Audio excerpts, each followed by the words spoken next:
More income, more savings, more assets.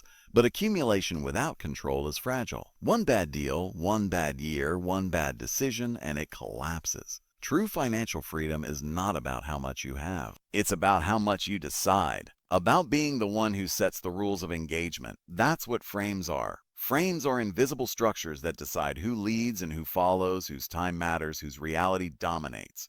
And the shocking part is this. Frames exist whether you manage them or not. If you don't set the frame, someone else will, and they will set it in their favor. This is why so many smart, hardworking people feel stuck. They are playing inside frames designed by employers, markets, clients, even family expectations.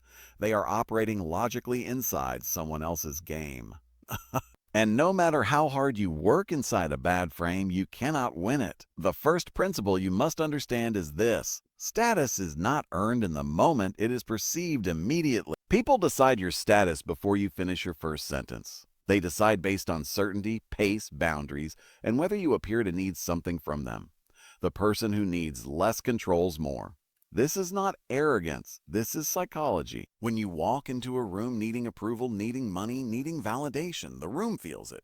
You may not say it, but your behavior leaks it. You over-explain, you fill silence, you rush, you give away power without realizing it. And once status is lost, logic cannot recover it. High-status communicators do something counterintuitive. They slow down, they withhold, they create tension instead of relieving it. They don't chase attention, they filter it.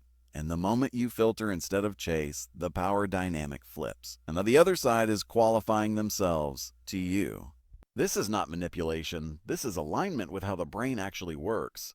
The human brain is a survival machine. It prioritizes novelty, scarcity, and authority. It devalues what is freely given and overvalues what must be earned. This is why desperate pitches fail and confident restraint attracts. Here's a principle that governs not just persuasion but wealth. Money flows towards certainty. Investors don't invest in ideas. They invest in people who appear inevitable. Customers don't buy products. They buy decisions that feel safe to commit to. And certainty is not loud. It is calm. It is structured.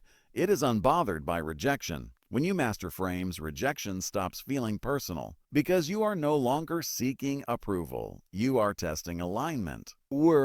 That shift alone is worth more than most business strategies people spend years chasing. Once you stop needing yes, you gain leverage. Once you gain leverage, options appear. Once you have options, financial freedom becomes a strategic outcome, not a lottery ticket. Let me say this clearly because it matters. The goal is not to dominate people. The